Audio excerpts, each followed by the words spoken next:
Hello students, how are you? Welcome back our channel.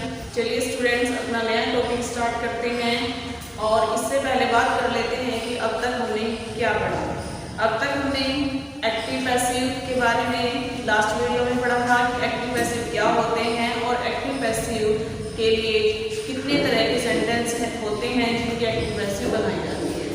हमने पढ़ा था कि 8 तरह के सेंटेंस होते हैं जिनकी एक्टिव से पैसिव वॉइस बनाई जाती है। कि कुछ बेसिक रूल होते हैं जिनको हमें हमेशा फॉलो करना होता है एक्टिव टू पैसिव में चेंज करते वक्त। ओके स्टूडेंट्स, और उसमें सबसे पहले था कि हम हमेशा मेन वर्ब की थर्ड फॉर्म का यूज करेंगे जब भी हम 8 के 8 सेंटेंस की पैसिव वॉइस बनाएंगे। दूसरा कि हम ऑब्जेक्ट से पहले बाई का यूज करेंगे और उसके बाद एक रूल हमने ये भी पढ़ा था कि सब्जेक्ट को ऑब्जेक्ट में चेंज करते हैं और ऑब्जेक्ट को सब्जेक्ट में चेंज करते हैं। Clear student? चलिए अपना नेक्स्ट टॉपिक स्टार्ट करते हैं एक्टिव एंड पैसिव वॉइस का, जिसका नाम है पास्ट। हम एक्टिव और पैसिव वॉइस बना रहे थे जो उसमें हमने प्रेजेंट इंडेफिनिट की सीख ली थी और अब हम सीखेंगे कि पास्ट इंडेफिनिट के अगर सेंटेंस होते हैं तो उनकी पैसिव वॉइस कैसे बनाई जाती है। पास्ट का मीनिंग क्या होता है? पास्ट में जो काम भूतकाल में यानी पास्ट टाइम हुआ है, ठीक है। और पास्ट टाइम के लिए था का यूज किया जाता है हिंदी में, और इंग्लिश में था की इंग्लिश क्या होती है, वो क्या वर। तो इससे क्लियर, इसके नेम से क्लियर हो रहा है कि हमें कौन सी हेल्पिंग वर्ब यूज करनी है, वो क्या वर। यानी कि अगर आप चाहें तो आप हेल्पिंग वर्ब को एक तरीके से लर्न ना करके समझ के याद कीजिए। एक तो होता है अपना क्रैमिंग करना, आप क्रैमिंग मत कीजिए, हेल्पिंग वर्ब को भी इनके नाम के साथ अटैच करके तब याद कीजिए, ठीक है स्टूडेंट। तो हेल्पिंग वर्ब हमें कौन सी यूज करनी है, वो क्या वर्ब। बाकी का आपको स्ट्रक्चर बताया था कि जैसा सेंटेंस का स्ट्रक्चर होता है आपको वही यूज करना है। चलिए, फिर भी हमने रूल आपके सामने लिख लिया है ताकि आपको सेंटेंस बनाने में कोई प्रॉब्लम ना हो। और आपका रूल फर्स्ट है सब्जेक्ट, यानी कि कोई भी सेंटेंस होता है उसमें हम 3 तरह के सेंटेंस बनाते हैं, एक अफर्मेटिव, दूसरा नेगेटिव और तीसरा होता है इंडेरोगेटिव। इंडेरोगेटिव 3 तरह के 2 तरह के होते हैं।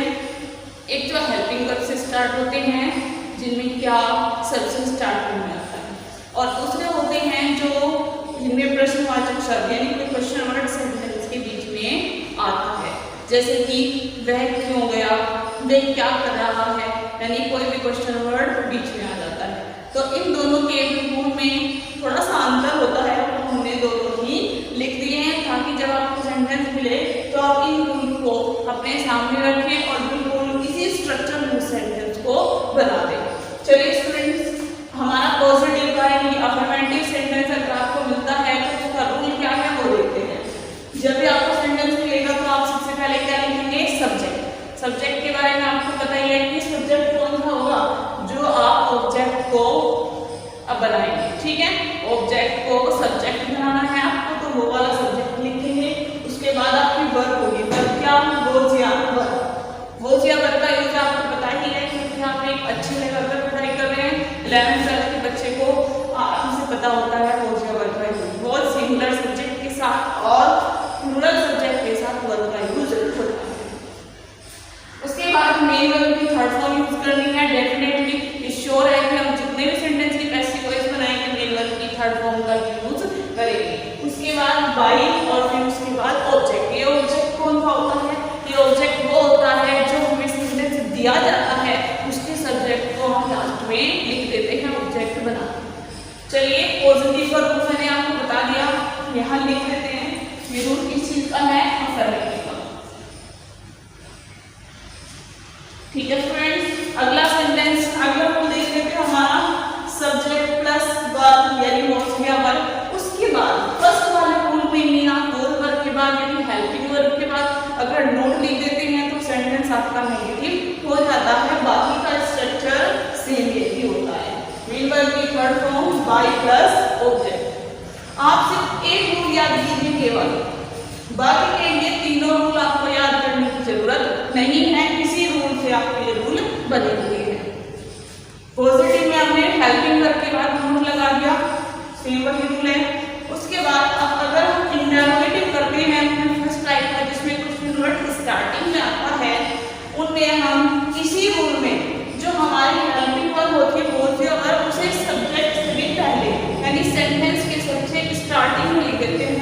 बाकी का स्ट्रक्चर्स में वही रहता है, कोई चेंज नहीं होता।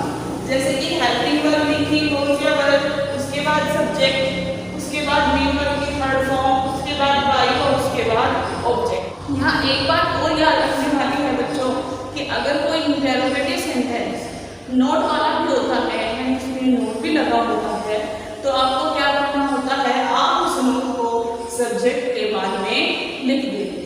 अब वो रूल देख लेते हैं जो थोड़ा आपको डिफर लगेगा, यानी कि अगर क्वेश्चन वर्ड वाला सेंटेंस है तो उसे आप कैसे बनाएंगे। क्वेश्चन वर्ड को आप इस हेल्पिंग वर्ब से स्टार्टिंग में लिख दीजिए और बाकी का प्रोसेस, बाकी का रूल आपका सेम वही रहेगा, कोई भी चेंज आपको नहीं करना। चलिए एक रूल है इसमें हु से रिलेटेड जो पैसिव में सेंटेंस बनते हैं उनमें थोड़ा चेंज होता है और अक्सर बच्चे उसमें कंफ्यूज हो जाते हैं।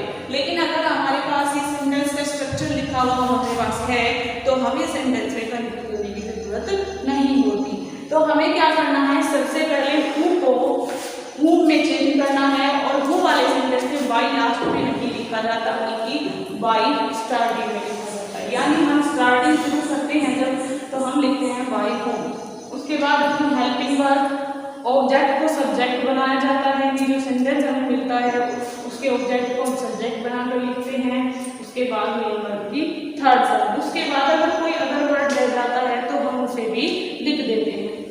चलिए अब एग्जाम्पल देखते हैं। हमारे पास यहाँ 3 एग्जाम्पल है, तीनों तरह के सेंटेंस से रिलेटेड। ये अफर्मेटिव का एग्जाम्पल है, इसे बनाएंगे पहले रूल के अकॉर्डिंग। ये नेगेटिव का है, इसे बनाएंगे दूसरे रूल के अकॉर्डिंग। और ये इंटरोगेटिव का है जो कि हेल्पिंग वर्ब से शुरू होता है फर्स्ट टाइप का, तो उसे बनाएंगे हम अपने थर्ड रूल के अकॉर्डिंग। चलिए बनाना स्टार्ट करते हैं। She wrote me a letter, उसने मुझे एक पत्र लिखा।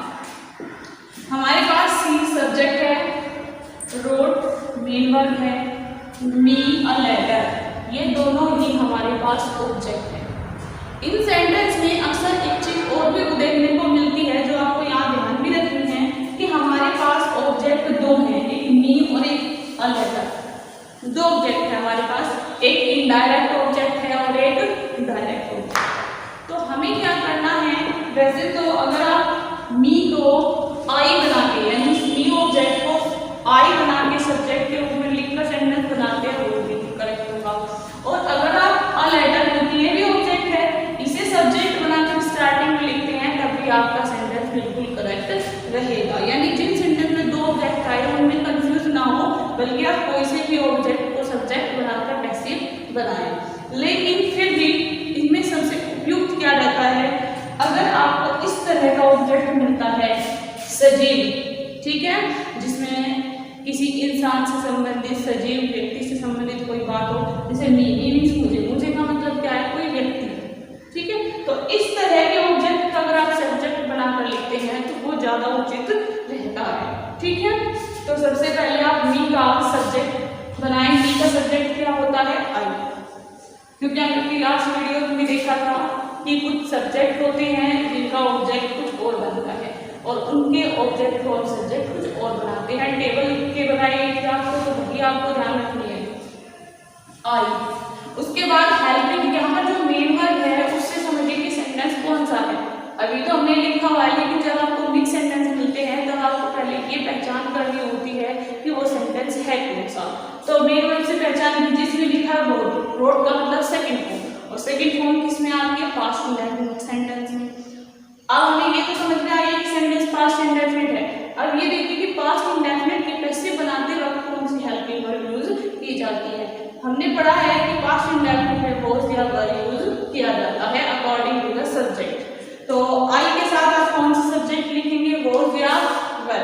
वैसे तो आई प्लूरल की कैटेगरी में आता है तो आई के साथ वर आना चाहिए, लेकिन नहीं, आई के साथ वाज का यूज किया जाता है, आई वाज, ठीक है। उसके बाद हमारा स्ट्रक्चर के अकॉर्डिंग करेंगे हम। फर्स्ट स्ट्रक्चर था हमारा सब्जेक्ट, हमने आई लिख दिया, हेल्पिंग वर्ब हमने लिख दी वाज, उसके बाद हमें लिखना है मेन वर्ब की थर्ड फॉर्म रोड। रोड तो सेकंड फॉर्म है, फर्स्ट फॉर्म क्या है इसकी, राइट, और थर्ड फॉर्म क्या है इसकी, रिटन, आई वाज रिटन। उसके बाद हम लिखते हैं बाय प्लस ऑब्जेक्ट। इसमें सबसे पहले क्योंकि दो ऑब्जेक्ट है हम अ लेटर का यूज करेंगे।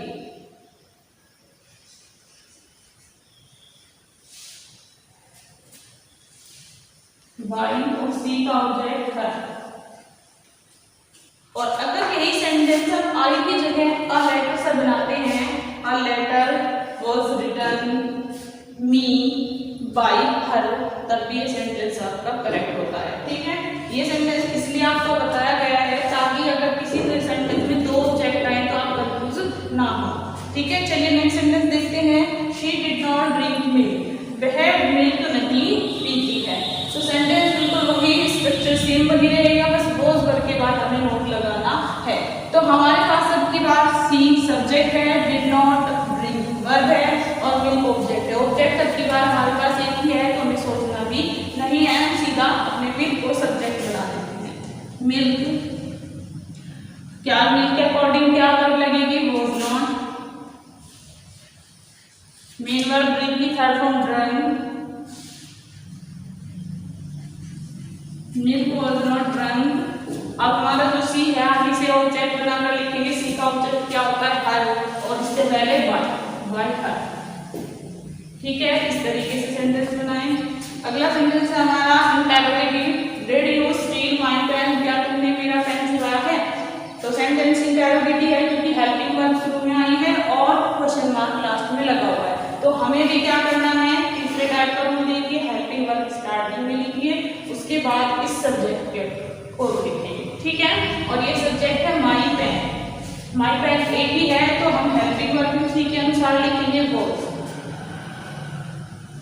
Was my pen. अगर इस सेंटेंस में नोट भी होता तो हम इस सब्जेक्ट के बाद लिखते, वॉज माई पेन। उसके बाद हमने हेल्पिंग वर्ब हो गई, सब्जेक्ट हो गया, मेन वर्ब की थर्ड फॉर्म लिखिए। थर्ड फॉर्म स्टील, स्टील की थर्ड फॉर्म क्या होती है, stolen. Was my pen stolen, was my pen stolen by. और ये जो हमारे जो सब्जेक्ट है ऑब्जेक्ट बनाएंगे, यू का ऑब्जेक्ट यू ही रहता है तो सेंटेंस होगा बाय यू, लास्ट में इंटरोगेटिव मार्क। ठीक है, वो लगाना जरूरी है। Was my pen stolen by you, क्या मेरा पेन तुम्हारे द्वारा चुराया गया है। अच्छा, एक सेंटेंस अपना बुक से रिलेटेड देख लेते हैं।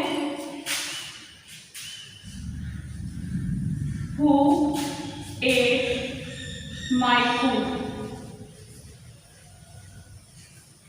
किसने मेरा भोजन किसने खाया है। ठीक है, चलिए who को किसमें बदलते हैं हम, according to the rule by who। उसके बाद हमें क्या लगानी है, हेल्पिंग वर्ब, बाय who के साथ क्या लगेगा, was। हेल्पिंग वर्ब के बाद हम क्या लिखेंगे, ऑब्जेक्ट को सब्जेक्ट बनाएंगे। ऑब्जेक्ट क्या है हमारा, वर्ब के बाद जो आता है वो ऑब्जेक्ट होता है। एक मेन वर्ब है उसके बाद आया तो क्या है ये, ऑब्जेक्ट। तो माय फूड को हम सब्जेक्ट के रूप में यहाँ लिखेंगे, by whom was my food. अब उसके बाद ऑब्जेक्ट को सब्जेक्ट बना दिया मेन वर्ब की थर्ड फॉर्म, यानी कि एक खाना, खाना सेकंड फॉर्म है, इसकी थर्ड फॉर्म क्या होगी, eaten. By whom was my food eaten, last में क्वेश्चन मार्क। ठीक है, इस तरीके से आप पास्ट इंडेफिनिट के सारे सेंटेंस की पैसिव बनाएंगे। जिस तरह के आपका एग्जाम्पल और रूल लिखकर दिखाए गए हैं उसके अकॉर्डिंग अगर आप बनाते हैं रूल को सामने रखकर तो आपको किसी तरह की कोई भी डिफिकल्टी नहीं होगी और आप सेंटेंस को आसानी से कर सकते हैं।